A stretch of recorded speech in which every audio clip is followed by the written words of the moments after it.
அது உதுவுடைய பாடம். இந்த சமூகம் சில விஷயங்களுடைய பலன்களை, சில விஷயங்களுடைய முக்கியத்துவத்தை அறியாமல் தான் அந்த செயல்பாடுகளை செய்து கொண்டிருக்கிறது. அதில் ஒன்றுதான் இந்த உதுவுடைய சிறப்புகளையும் அதன் மூலமாக கிடைக்கக்கூடிய கூலியையும் அறியாமல் தான் இன்று பலர் உது செய்கிறோம். உதுவுடைய சிறப்புகள் என்ன? அல் உது ஷத்ருல் ஈமான். உது செய்வது ஈமானின் பாதி. உது செய்வது ஈமானின் பாதி. முஸ்லிம் ரஹிமஹுல்லாஹ் அவர்கள் அறிவு செய்கிறார்கள். அபூ ஹுரைரா அவர்கள் கூறுவதாக, இதா தவல்ல அல் அப்து அல் முஸ்லிமு அவில் முஃமினு, எந்த ஒரு முஸ்லிமோ ஒரு முஃமினோ உது செய்கிறான், ஃபகஸல வஜ்ஹஹு, அவனுடைய முகத்தை கழுவுகிறான், خرج من وجهه كل خطيئة نظر إليها بعينه مع الماء أو مع آخر قطر الماء. அவன் முகத்தை தண்ணீரை கொண்டு கழுவும் பொழுது அந்த தண்ணீரின் மூலமாகவே அவன் கண்களால் செய்த அனைத்து பாவங்களும் அப்படியே வந்து விடுகின்றன. சுப்ஹானல்லாஹ். அந்த தண்ணீரோடோ அல்லது தண்ணீருடைய இறுதி சொட்டோடோ அவன் செய்த கண்களால் செய்த எல்லா பாவங்களும் அந்த முகத்தை கழுவும் பொழுது வந்து விடுகிறது. கையை கழுவும் பொழுது அவன் கையால் செய்த பாவங்கள் அனைத்தும் கையோடு வந்து விடுகின்றன, அந்த நீரோடு அப்படியே உதிர்ந்து விடுகின்றன. காலை கழுவும் பொழுது அவனுடைய கால் செய்த பாவங்கள் எல்லாம் அப்படியே தண்ணீரோடு சென்று விடுகின்றன. அவன் உதுவை செய்து திரும்பும் பொழுது பாவம் இல்லாதவனாக திரும்புகிறான். அல்லாஹ்வுடைய தூதர் முஹம்மது ரசூலுல்லாஹ் ஸல்லல்லாஹு அலைஹி வஸல்லம் சொன்னார்கள். அல்லாஹ்வுடைய தூதர் ஸல்லல்லாஹு அலைஹி வஸல்லம் கேட்டார்கள், அலா அதுல்லுக்கும் அலா மா யம்ஹுல்லாஹு பிஹில் ஹதாயா வ யர்ஃபஉ பிஹித் தரஜாத். உங்களுடைய பாவங்கள் எல்லாம் அழிக்கப்படுவதற்கு, உங்களுடைய தரஜத் அல்லாஹ்விடத்திலே உயர்த்தப்படுவதற்கு ஒரு செயலை உங்களுக்கு அறிவித்து தரட்டுமா? பாவங்கள் எல்லாம் அழிக்கப்படுவதற்கு உங்களுடைய தரஜா, உங்களுடைய அந்தஸ்து யாரிடத்திலே? அல்லாஹ்விடத்திலே உயர்த்தப்படுவதற்கு. காலு பலா யா ரசூலல்லாஹ், யாருக்கு வேண்டாம் இதெல்லாம்? அல்லாஹ்வுடைய தூதரை அறிவித்துக் கொடுங்கள். இஸ்பாகுல் உதுஇ அலல் மகாரி, கடினமான நேரத்திலே உது செய்தல். கடினமான நேரத்திலே உது செய்தல். எப்போது? பனியுடைய நேரம், அதிகமான பனி இருக்கிறது, குளிர்காலம், அவரால் உது செய்ய கடினம்தான். அந்த நேரத்திலே உது செய்தல். அல்லது கோடை காலம், இந்த ஊரெல்லாம் கோடை காலத்திலே 5 மணிக்கு வெந்நீர் வர ஆரம்பிச்சிடும். இப்ப அந்த நேரத்திலே உது செய்தல். இப்படி கடினமான நேரங்களிலே உது செய்யக்கூடிய பழக்கம் உள்ளவர், அவருடைய பாவங்கள் எல்லாம் அழிக்கப்படும், அல்லாஹ்விடத்திலே அவருடைய தரஜா உயர்த்தப்படும். அதற்கு பிறகு சொன்னார்கள், வகஸ்ரத்துல் குதா இலல் மஸ்ஜித், பள்ளிவாசலை நோக்கி அதிக எட்டுகளை வைத்து நடந்து செல்லுதல். பள்ளிவாசலை விட்டு பள்ளிவாசலுக்கு அதிக எட்டுகளை காலால் வைத்து நடந்து செல்லுதல். ஒரு தொழுகைக்கு பிறகு இன்னொரு தொழுகை எதிர்பார்த்து. பிலால் ரலியல்லாஹு அன்ஹு, அல்லாஹ்வுடைய தூதர் கேட்டார்கள், பிலாலே, சொர்க்கத்திலே பார்த்தேன், எனக்கு முன்னதாக உன்னுடைய காலடி சத்தங்களை என்ன அமல் செய்கிறாய்? என்ன அமல் செய்கிறாய் பிலாலே? சொர்க்கத்திலே எனக்கு முன்னதாக உன்னுடைய காலடி சத்தங்கள். பிலால் ரலியல்லாஹு அன்ஹு சொன்னார்கள், அல்லாஹ்வுடைய தூதரே, நான் பெரிதான ஒரு அமல் ஒன்றும் செய்யவில்லை. அத்ததஹரு துஹூரன் தாமன் ஃபி ஸாஅத்தி மினல் லைலி வன் நஹார் வலன் நஹார், இரவிலோ பகலிலோ உது செய்தால் உது செய்தவுடன் 2 ரக்அத்துகளை தொழுது கொள்வேன். அல்லாஹ்வுடைய தூதர் ஸல்லல்லாஹு அலைஹி வஸல்லம் அவர்கள் கூறுகின்றார்கள், முஸ்லிம் ரஹிமஹுல்லாஹ் பதிவு செய்கிறார்கள், அபூ ஹுரைரா ரலியல்லாஹு அன்ஹு கூறுவதாக, மிக மிக முக்கியமான ஹதீஸ், மிக மிக முக்கியமான ஹதீஸ். அன்ன ரசூலுல்லாஹி ஸல்லல்லாஹு அலைஹி வஸல்லம் அத்தல் மக்புரா, அல்லாஹ்வுடைய தூதர் ஒரு முறை கபரை நோக்கி சென்றார்கள். கபர், குன்து நஹைதுக்கும் அன் ஜியாரத்தில் குபூர் ஃபஸூரூஹா ஃபஇன்னஹா துதக்கிருல் ஆখিরা, உங்களுக்கு கபரை தரிசிப்பதை நான் தடை செய்திருந்தேன், இப்போது அனுமதிக்கிறேன், நீங்கள் கபரை தரிசியுங்கள், ஜியாரத் செய்யுங்கள், அது உங்களுக்கு மறுமையை நினைவுபடுத்தும். மறுமையை அடிக்கடி யார் கபர்களை தரிசிக்கின்றார்களோ அவர்களுடைய ஈமான் பலமான ஈமானாக இருக்கும். கபர்களை சந்திக்காதவர்களுடைய கல்ப் பாவங்களால் தூசிகளால் மூடி இருக்கும், அசுத்தமான உள்ளமாக இருக்கும். என் கபரை சந்தித்தால் தான் மரணம் நினைவுபடுத்தப்படும். இந்த உலகம் அவருக்கு தற்காலிகம் என்பது அவருக்கு அப்போதுதான் தெரியும். அல்லது அவர் 1000 மீட்டிங்கோடு தன் வாழ்க்கையை கழித்து கொண்டிருப்பார். அடுத்த வருஷம் வரைக்கும் அவருடைய வாழ்க்கையில பிளான் வச்சிருப்பார். இப்ப அவருக்கு தெரியாத அல்லாஹ்வுடைய பிளான் இருந்துச்சுன்னா அடுத்த மீட்டிங் கபர்ல தான் சொல்லி, அப்படிதான். இப்ப மறுமையை நினைவுபடுத்துவது, வாழ்க்கையுடைய முடிவு இருக்கின்றது என்பதை நினைவுபடுத்துவது தான் கபரை தரிசிப்பது. அல்லாஹ்வுடைய தூதர் கபருக்கு சென்றார்கள். அஸ்ஸலாமு அலைக்கும் தார கௌமில் முஃமினீன் வ இன்னா இன்ஷா அல்லாஹு பிக்கும் லாஹிகூன். கபரை தரிசிப்பதற்குரிய துஆ. வதித்து அன்னா கத் ரஅய்னா இஹ்வானனா. என் சகோதரர்களை பார்ப்பதற்கு நான் ஆசைப்படுகிறேன்.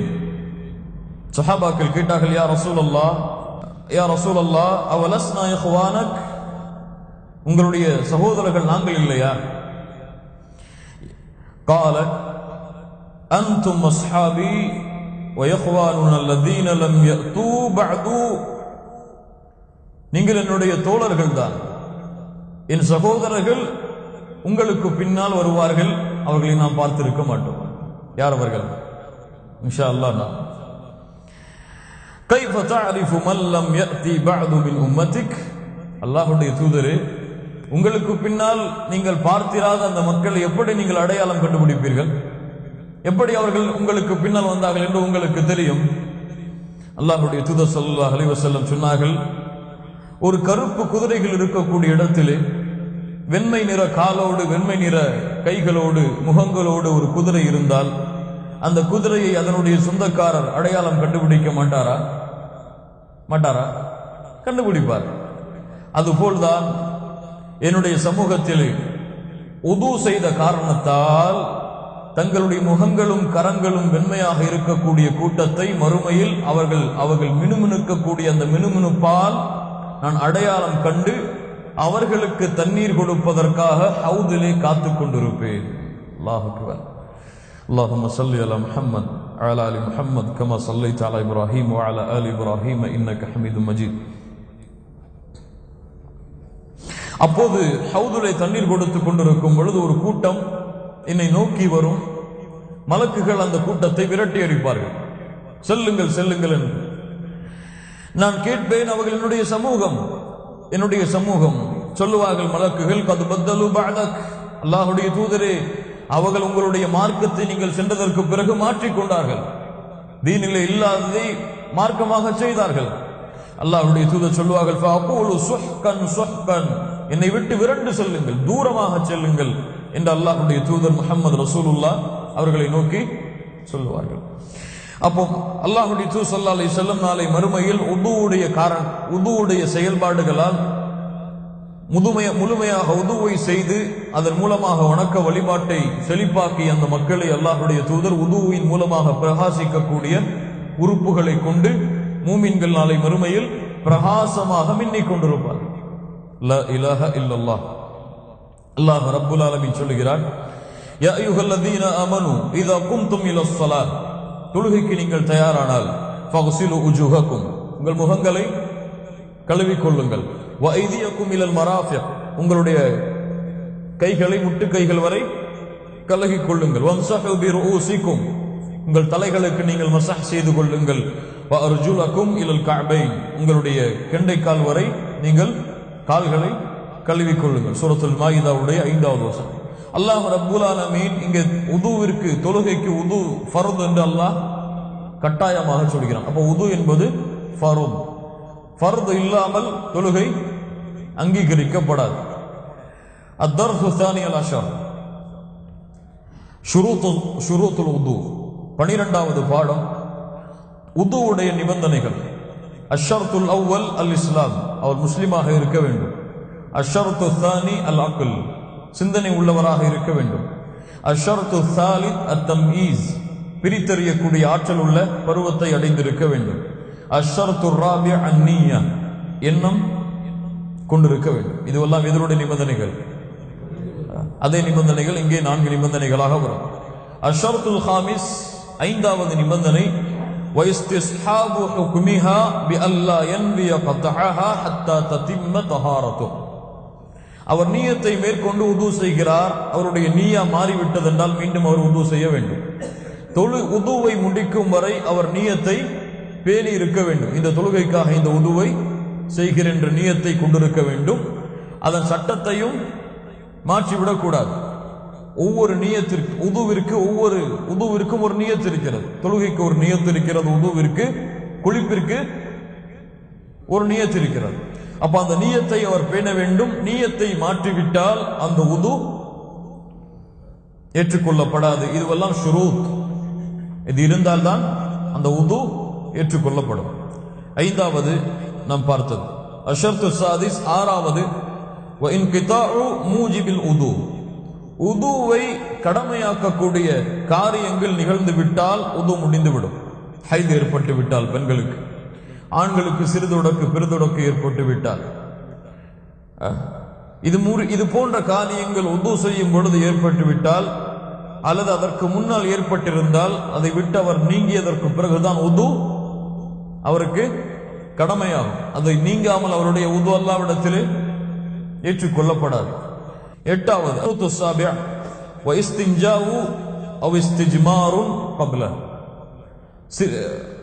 அவர் சிறுநீரோ மலஞ்சலமோ கழித்து விட்டால் அவருடைய உறுப்புகளை கல்லின் மூலமாகவோ அல்லது தண்ணீரின் மூலமாகவோ சுத்தம் செய்திருக்க வேண்டும். அவருடைய மறை உறுப்புகளை கல்லின் மூலமாகவோ தண்ணீரின் மூலமாகவோ சுத்தம் செய்திருக்க வேண்டும். தண்ணீர் கிடைக்கவில்லை என்றால் கல். இந்த இரண்டின் மூலமாக சுத்தம் செய்யாமல் உதுவை செய்தால் அந்த உது ஏற்றுக்கொள்ளப்படாது.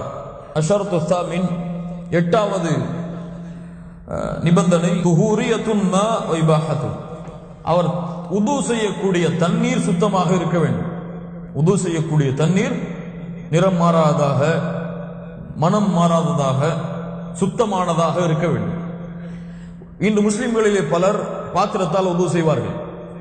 அவர் உது செய்யக்கூடிய தண்ணீர் அந்த பாத்திரத்திலே உளுந்து விட்டால் அதை ஊற்றிவிட்டு வேறொரு பாத்திரத்தை கொண்டு உது செய்வார்கள்.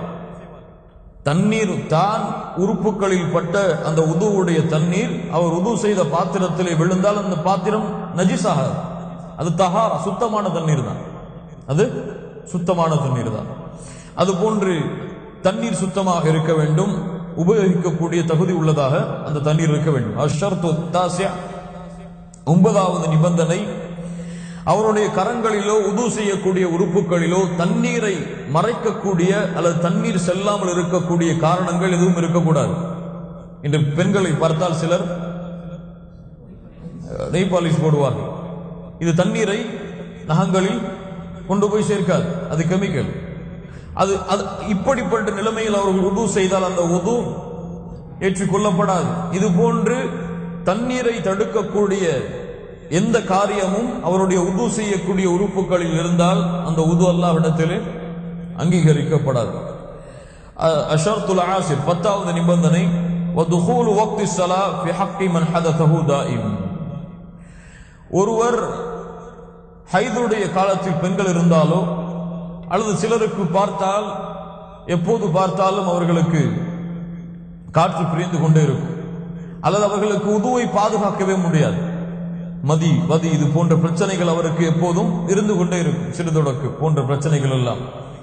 இவருக்கு என்ன சட்டம் என்றால், தொழுகையுடைய வக்து வந்தால் இவர் உது செய்ய வேண்டும்.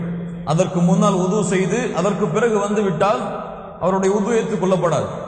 வக்து வந்ததற்கு பிறகு இவர் உது செய்து இவரை மீறி, இவர் சக்திக்கு மீறி அந்த நோயின் காரணமாகவோ அல்லது அவருடைய இயற்கையான அந்த செயல்பாடின் காரணமாகவோ அது போன்ற காரியங்கள் வெளிப்பட்டு விட்டால் அவருடைய உது அல்லாஹ்விடத்திலே ஏற்றுக்கொள்ளப்படும். எப்போது? தொழுகையுடைய வக்து வந்ததற்கு பிறகு உது செய்தார். வக்து வர்றதுக்கு முன்னாடி உது செய்த அந்த உது நீளமாக இருக்கலாம், அனுமதிதான் என்று இருக்க முடியாது. அப்ப இந்த 10 நிபந்தனைகளோடு தான் ஷுரூத்து ஸலா நிறைவேறும். எதுவெல்லாம்? இஸ்லாம் இருக்க வேண்டும், சிந்தனை உள்ளவராக இருக்க வேண்டும், பிரித்தறியக்கூடிய ஆற்றல் உள்ளவராக இருக்க வேண்டும், எண்ணம் சுத்தமானதாக உதுவுடைய நீயத்தை கொண்டிருக்க வேண்டும். ஐந்தாவது, அந்த உதுவுடைய நீயத்தை முறிக்கக்கூடிய காரியங்களோ அதன் சட்டங்களோ அதை விட்டு நீங்கி இருக்கக்கூடாது. அந்த நீயத்தை அவர் மாற்றிவிடக்கூடாது. அந்த நீயத்துடைய சட்டம் வேறு விதமான நீயத்தாக மாறிவிடக்கூடாது. அப்படி இருந்தால் உது ஏற்றுக்கொள்ளப்படாது. இது கட்டாயம், உதுவுடைய ஷரத். ஆறாவது, அவருக்கு உதுவை கடமையாக்கக்கூடிய காரியங்களை முற்றிலுமாக அவர் நீங்கி இருக்க வேண்டும். பெண்ணாக இருந்தால் ஹைதிலிருந்து நீங்கி இருக்க வேண்டும். ஆண்களாக இருந்தால் சிறுதொடக்கு பெருதொடக்கு போன்ற காரியங்களிலிருந்து நீங்கி இருக்க வேண்டும். ஏழாவது பார்த்து. எட்டாவது, கல்லை கொண்டோ தண்ணீரை கொண்டோ அவருடைய உறுப்புகளை அவர் சிறுநீர் மலஞ்சலம் கழித்ததற்கு பிறகு சுத்தம் செய்திருக்க வேண்டும். அதற்கு பிறகுதான் உது அவருக்கு ஏற்றுக்கொள்ளப்படும். எட்டாவது, அவர் உது செய்யக்கூடிய தண்ணீர் சுத்தமாக இருக்க வேண்டும். ஒன்பதாவது, அவருடைய உறுப்புகளில் எதுவும் தடுத்து விடக்கூடாது அவருக்கு தண்ணீர் செல்வதற்கு. பத்தாவது, நீளமாக தொடர்ச்சியாக பிரச்சனை உள்ளவர்கள் வக்து வந்ததற்கு பிறகு உது செய்ய வேண்டும். இந்த 10 நிபந்தனைகள் ஷுரூத்துல் உது. ஃபுரூதுல் உது, அர்கானுல் உது, ஃபுரூதுல் உது அல்லது அர்கானுல் உது. உதுவுடைய ருக்குன்கள், உதுவுடைய ருக்குன்கள். இந்த ருக்குன் நிறைவேறாவிட்டால் உதுவுக்கு உள்ள, இது மேல பார்த்தது உருவுக்கு முன்னாடி, அதை விட்டெல்லாம் நீங்க இருக்கணும். இது உதுவுக்கு உள்ள. இந்த ருக்குனில் ஒன்றை விட்டாலும் அந்த ருக்குன், அந்த அர்கான் ஏற்றுக்கொள்ளப்படாது. அப்ப இதுவெல்லாம் கட்டாயம், உதுவிலே இதுவெல்லாம் கட்டாயம். மேலே பார்த்த அந்த வசனத்திலே அல்லாஹ் ரப்புல் ஆலமீன் எதையெல்லாம் சொல்லுகிறான்? இதா கும்தும் இலஸ் ஸலா ஃபக்ஸிலு உஜூஹக்கும், முகங்களை கழுவிக் கொள்ளுங்கள். வ இதியக்கும் இலல் மராஃபிக், 2 கரங்களை முட்டுக்கைகள் வரை கழுவிக் கொள்ளுங்கள். வம்ஸஹு பி ரூஊசிக்கும், உங்கள் தலைகளுக்கு. வ அர்ஜுலக்கும் இலல் கஅபைன், உங்களுடைய கால்களை. இதுவெல்லாம் ஃபுரூதுல் உது, அர்கானுல் உது, இதுவெல்லாம் ருக்குன்கள், கட்டாயமாக செய்ய வேண்டியது. இதுவெல்லாம் ஃபுரூதுல் உது வஹிய சித்தா, 6 ஃபுரூதுகள் இருக்கிறது, அர்கான் இருக்கிறது. ஷேக் அவர்கள் சொல்கிறார்கள், முதல் அர்கான் அர்ருக்குனுல் அவ்வல் கஸ்லுல் வஜ், முகங்களை கழுவுதல். முகத்தை கழுவுதல் என்றால் என்ன? தண்ணீரை எடுத்து இப்படி போட்டா போதுமா? பலர் செய்வது போல. முகம் என்பது என்ன? உலமாக்களுடைய ஒட்டுமொத்த கருத்தின்படியும் நெற்றியுடைய தூண் இருக்குது. இதில் இருந்து அவருடைய தாடி வரை, அவருடைய தாடி எவ்வளவு நீளமாக இருக்கிறதோ அதுவரை, 2 காது சோனைகள் வரை, 2 காது சோனை, இது முற்றிலுமாக முகம். இந்த முற்றிலுமாக முகம். முழுவதுமாக தண்ணீரை கொண்டு இந்த உறுப்புகளை அவர் கழுகி இருக்க வேண்டும். அர்ருக்குனு தானி, அதோடு சேர்த்து அந்த முகத்தை கழுவதோடு சேர்த்து ஷேக் அவர்கள் இணைக்கிறார்கள். அதையெல்லாம் வல் மத்மதா வல் இஸ்தின்ஷாக், வாய் குப்பளித்தல், நாசிக்கு தண்ணீர் செலுத்துதல், அது முகத்தோடு சேர்ந்ததுதான் என்று ஷேக் அவர்கள் சொல்லுகிறார்கள். இதுல கருத்து வேறுபாடு இருக்கிறது. முகத்தோடு சேர்ந்தது என்றால் அதோடு சேர்த்து வாயையும் நாசிக்கும் தண்ணீர் செலுத்துவது ருக்குன், ஃபர்த், கடமை. அருக்குனு தானி, இப்ப முதல் ருக்குன் என்ன? முகம், வாய், நாசி. அருக்குனு தானி, 2வது ருக்குன் வகஸ்லுல் யதைனி மஅல் மிர்ஃபகைன், 2 கரங்களையும் மணிக்கட்டுகள் வரை கழுகுவது. மணிக்கட்டா முட்டுக்கையா? முட்டுக்கை வரை கழுகுவது, 2 கரங்களையும் முழுமையாக. அருக்குனு சாலிஸ், 3வது வமஸ்ஹு ஜமீஅர் ரஅஸி மின்ஹுல் உத்னான், தலைகள் முழுவதையும் மஸஹ் செய்து காதை தடவுவது. தலை என்றால் என்ன? இதிலே பல கருத்து வேறுபாடு இருக்கிறது. சில உலமாக்கள் சில ஹதீஸ்களின் ஆதாரங்கள் அடிப்படையில் முழு தலை என்று சொல்கிறார்கள், சில தலையுடைய பாகம் என்கிறார்கள். அர்ராஜ், ஏற்றுக்கொள்ளப்பட்ட மிகச் சிறந்த கருத்து என்னவென்றால் உலமாக்கள் மத்தியிலே தலை என்பது, தலைக்கு மஸஹ் செய்தல் என்பது ஆரம்பத்திலிருந்து ஆரம்பித்து பின்னால் வரை முடிந்து மீண்டும் பின்னால் ஆரம்பித்து முன்னால் வரை முடிவது, ஆணாக இருந்தாலும் பெண்ணாக இருந்தாலும், ஆணாக இருந்தாலும் பெண்ணாக இருந்தாலும், ஆரம்பத்திலிருந்து ஆரம்பித்து பின்னால் வரை சென்று மீண்டும் பின்னால் இருந்து ஆரம்பித்து ஆரம்பம் வரை வந்து காது சோதைகளுடைய அந்த காதை தடவுதல். இது மஸஹுடைய தலை காதுக்குரிய மஸஹ், அருக்குனு சாலிஸ். அருக்குனு ராபிஅ வகஸ்லுல் ரிஜ்லைனி மஅல் கஅபைன், கெண்டை கால் வரை, கரண்டை கால் வரை கால்களை கழுவுதல். அருக்குனுல் ஹாமிஸ், இதை தர்த்தீபோடு வரிசையாக செய்தல். கையை கழுவுனதுக்கு பிறகு முகத்தை கழுவுறது, அல்லது முகத்தை கழுவுனதுக்கு பிறகு கால்களை கழுவுறது, இப்படி தர்த்தீப் மாறக்கூடாது, தொடர்ச்சியாக இருக்க வேண்டும். வல் முவாலா, ஒரே அடியாக செய்திருக்க வேண்டும். கையை கழுவிட்டு வீட்டுக்கு போயிட்டு சாப்பிட்டுட்டு முகத்தை கழுவிட்டு வீட்டுக்கு போய் சாப்பிட்டுலாம் வரக்கூடாது. அவர் எந்த நிலையில இருக்கிறாரோ அந்த நிலையில எல்லாத்தையும் முடிச்சிடணும். கொஞ்சம் கேப் விட்டாலும் அந்த உது ஏற்றுக்கொள்ளப்படாது. இப்ப ருக்குன் 6 ருக்குன்களை ஷேக் அவர்கள் சொல்லுகிறார்கள். ஒன்று என்ன? முகங்களை கழுவுதல். அல்லாஹ் ரப்பல் ஆலமீன் ஆரம்பிக்கிறான் படித்தல். முகங்களை கழுவுதல், அதோடு சேர்த்து வாய், நாசி. இரண்டாவது 2 கரங்களையும் முட்டுக்கை வரை கழுவுதல். மூன்றாவது முழுமையான தலைக்கும் காதுக்கும் மசஹ் செய்தல். நான்காவது 2 கால்களையும் கெண்டைக்கால் வரை கழுவுதல். ஐந்தாவது தர்த்தீபோடு செய்தல், வரிசையா செய்தல். ஆறாவது ஒரே நேரத்தில் நிலையில் செய்தல், இடைவெளி விடாமல். இதுவெல்லாம் தொழுகை உதுவுடைய ருக்குன்கள். ஷேக் அவர்கள் சொல்லுகிறார்கள், முகத்தையும் 2 கரங்களுக்கும் அதோடு சேர்த்து மத்மதா வைஸ்னிஷா, நாசிக்கும் வாய்க்கும் தண்ணீர் செலுத்தக்கூடிய இந்த செயல்பாடு 3 முறை இருத்தல் சுன்னா. அதற்கு பிறகு தலைக்கும் காதுக்கும் 1 முறை செய்வதுதான் ஃபர்த், சுன்னாவும் அதுதான். இப்ப இதுக்கெல்லாம் முகத்திற்கு 2 கரங்களுக்கு, வாய்க்கு, நாசிக்கு 3 முறை தண்ணீர் செலுத்த வேண்டும்.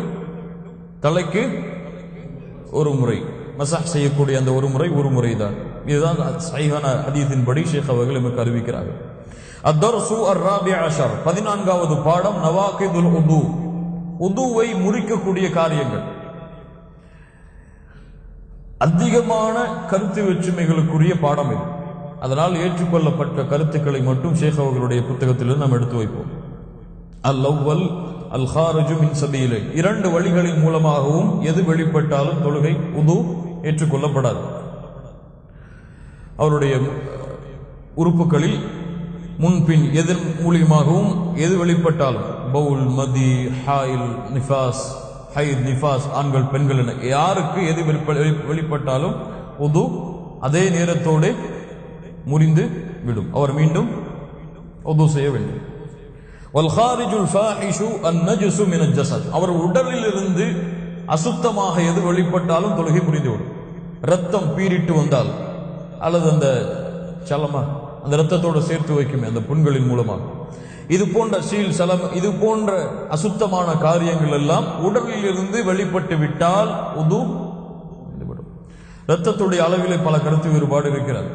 அதிகமான ரத்தம் வெளிப்பட்டால் அவருடைய உது முறியும். கொஞ்சம் லேசா வருதுன்னு சொன்னா உது முறியாது. இதான் ராஜிஹான ஏற்றுக்கொள்ளப்பட்ட கருத்து. அத்-தாலித், 3வது வஸவாலுல் அக்லி பினௌமின் அவ் கைரி, அவருடைய மூளையை மயக்கடிக்கக்கூடிய காரியங்கள் ஏதாவது நிகழ்ந்து விட்டால், நல்லா தூங்கிட்டார் அல்லது மயக்கடித்து விழுந்துட்டார், அவருக்கு மூளைக்கு சிந்தனை இல்லை, அவர் எங்க இருக்கிறோன்னே தெரியல, அவருக்கு சும்மாலதான் உட்கார்ந்து இருப்பாரு, ஆனா அவருடைய உலகம் எங்கேயோ போயிருக்கும். இப்படி ஆயிடுச்சுன்னா அவருடைய உது முறிந்து விடும். அவருக்கு தூங்குறாரு, அவருக்கு தெரியுது நம்ம தொழுகையில தான் உட்கார்ந்து இருக்கோம், இமாம் குத்துபா செய்யறாருன்னு சொல்லி. சரியா? இந்த மாதிரி நிகழ்வுகள் நடந்தால் உது முறிந்து விடும். வஸவாலுல் அக்லி பினௌமின் அவ் கைரி, மூளையை மைக்கடிக்கக்கூடிய காரியங்கள் ஏதாவது நிகழ்ந்து விட்டால் உது முறிந்து விடும். இணையத்துக்குரியவர்களை சாதாரண நம்ம தொழுகையில தூங்குறது அல்லது தொழுகையை முன்னாடி தூங்குறது, ஃபஜ்ருக்கு பிறகு சில பேரை தொழுதுட்டு பார்த்தோன்னு சொன்னா ஃபுல்லா தலைகள்லாம் தாழ்ந்து இருக்கும், திக்ரில் இருப்பாங்க. இந்த உலகத்துல லா இலாஹ இல்லல்லாஹ், இதுவெல்லாம் ஈமானுடைய பலகீனம். அல்லாஹ்விற்கு முன்னால் நிற்கக்கூடிய ஒரு அடியார் முடியும் பொழுது ஈமானுடைய பலத்தோடு, ஈமானுடைய சக்தியோடு தொழுகையை முறித்து திரும்புவான் அடுத்த வாழ்க்கைக்கு தயாராகுவதற்காக. அப்போ தொழுகையில முடிஞ்சு தூங்கிட்டு இருந்தான்னா அவனுடைய தொழுகை எப்படி இருந்திருக்கும்? லா இலாஹ இல்லல்லாஹ். அர்-ராபிஅ, 4வது வமஸ்ஸுல் ஃபர்ஜி பில் யதி குபுலன் கான அவ் துப்ரன் மின் கைரி ஹாயில், திரை இல்லாமல் முன்பின் உறுப்புகளை ஆணாக இருந்தாலும் பெண்ணாக இருந்தாலும் திரை இல்லாமல் தொட்டால் உது முறிந்துவிடும். அல்-ஹாமிஸ் வாக்குல் லஹ்மில் இபில், ஒட்டக கரியை சாப்பிட்டால் உது முறிந்துவிடும். அஸ்-சாதிஸ் வரித்தது அல் இஸ்லாம், இஸ்லாமை விட்டு வெளியேறிவிட்டால் அவருடைய உது முறிந்துவிடும். அல்லாஹ் ரப்புல் ஆலமீன் இந்த செயல்பாட்டில் இருந்து எம்மை பாதுகாப்பானார். முதலாவது அல்-ஹாரிஜ் மின் சபீலில், 2 உறுப்புகள் வழியாக எது வெளியே வந்தாலும் உது முறிந்துவிடும். உடல் வழியாக எது வெளியே வந்தாலும் முறிந்துவிடும். மூளையை மயக்கடிக்கக்கூடிய நிலைப்பாடுகள் நடந்துவிட்டால், தூக்கம் மயக்கம் போன்று நடந்துவிட்டால் உது முறிந்துவிடும். முன்னுறுப்புகளையோ பின்னுறுப்புகளையோ திரையில்லாமல் தொட்டால் உது முறிந்துவிடும். வாக்குல் லஹ்மில் இபில், ஒட்டக கரியை சாப்பிட்டால் உது முறிந்துவிடும். வரித்தத்தோனில் இஸ்லாம், இஸ்லாமை விட்டு வெளியேறிவிட்டால் உது முறிந்துவிடும். இப்ப இந்த 6 காரியங்கள் உதுவை முறிக்கும். ஷேக் அவர்கள் மேலும் இணைக்கிறார்கள், மையத்தை குளிப்பாட்டுவதால் உது முறியாது. மையத்தை குளிப்பாட்டுவதால் உது முறியாது. அதிகமான உலமாக்களுடைய கருத்து என்னவென்றால், மையத்தை குளிப்பாட்டுவதால் உது முறியாது. ஆனால் மையத்துடைய மறை உறுப்புகளை திரை இல்லாமல் அவர் தொட்டுவிட்டால் அவருக்கு உது செய்வது வாஜிப், அவர் உது செய்ய வேண்டும். ஏன்? மறை உறுப்புகளை ஜனாசாவை குளிப்பாட்டும் பொழுது கைகளால் தொடுவது கூடாது. கைகளால் தொடுவது, திரை இல்லாமல் தொடுவது கூடாது. அப்படி திரை இல்லாமல் அவர் தொட்டால் அவர் உது செய்ய வேண்டும்.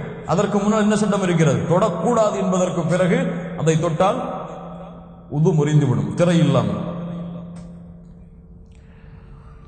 இரண்டாவது இணைக்கிறார்கள், பெண்களை இச்சையோடோ அல்லது இச்சை இல்லாமலோ அவர்களுடைய சக்தி வெளிப்படா இச்சையோடோ இச்சை இல்லாமலோ எந்த நிலையில் தொட்டாலும் உது முறியாது. கல கருத்து வேறுபாடுகள் இருக்கிறது. ஷேக் அவர்களுடைய கருத்தின்படி இச்சையோடோ இச்சை இல்லாமலோ எந்த சக்தியும் வெளிப்படாமல் அவருக்கு இருந்தால் உது முறியாது. ஏன்? அல்லாஹ்வுடைய தூதர் முஹம்மது ரசூலுல்லாஹ் தொழுகைக்கு செல்லும் பொழுது உது செய்துவிட்டு தன்னுடைய மனைவியை முத்தமிட்டு தான் தொழுகைக்கு செல்வார்கள். சுப்ஹானல்லாஹ், சுப்ஹானல்லாஹ். என்ன ஒரு அழகிய பண்பு பாருங்கள். கணவன் மனைவியின் உறவை பாருங்கள். அன்பை வெளிப்படுத்துகிறார்கள் தொழுகைக்கு செல்லும் பொழுது கூட. அப்படி என்றால் தொழுகைக்கு முன்னாலோ இச்சையோடோ இச்சை இல்லாமலோ பெண்களை தொட்டால் உது முறியாது. அல்லாஹ் ரப்புல் ஆலமீன் அவுலா மஸ்துமுன் நிசா, பெண்களை தொட்டாலே தவிர என்று அல்லாஹ் ரப்புல் ஆலமீன் கூறக்கூடிய இந்த வசனத்தின் சூரத்து நிசாவுடைய 43வது வசனத்துடைய விளக்கம் என்னவென்றால், இது ஜிமா, பெண்ணும் ஆணும் சேரக்கூடிய இந்த இடத்தை தான் அல்லாஹ் ரப்புல் ஆலமீன் தொட்டால் என்று சொல்லுகிறார். அல்லாஹ் இந்த வசனத்துடைய விளக்கமாக யார் கூறுவது? இப்னு அப்பாஸ் ரலியல்லாஹு அன்ஹுமா. இப்னு அப்பாஸ் சொல்கிறார்கள், அவுலா மஸ்ஸுமுன் நிசா, பெண்களை தொட்டால் அல்லாஹ் உது முறிந்து விடும் என்று குர்ஆனில் ஒரு வசனத்திலே சொல்கிறார். இந்த தொடுதல் என்ற இந்த வசனத்துடைய விளக்கம் என்னவென்றால், ஏற்றுக்கொள்ளப்பட்ட உலமாக்களான இப்னு அப்பாஸ் இன்னும் சலஃபுகளுடைய ஏற்றுக்கொள்ளப்பட்ட உலமாக்களுடைய கருத்து, இது ஜிமா, பெண்ணோடு இணையக்கூடிய அந்த செயல்பாடைத்தானே தவிர ஒரு பெண்ணை அவர் தொட்டுவிட்டால் உது முறியாது, அவருக்கு சக்தி வெளிப்படாவிட்டால் என்று. அதற்கு ஆதாரமாக அல்லாஹ்வுடைய தூதர் தன்னுடைய மனைவியை முத்தமிட்டுதான் தொழுகைக்கு செல்வார். இதோடு உதுவுடைய பாடத்தை ஷேக் அவர்கள்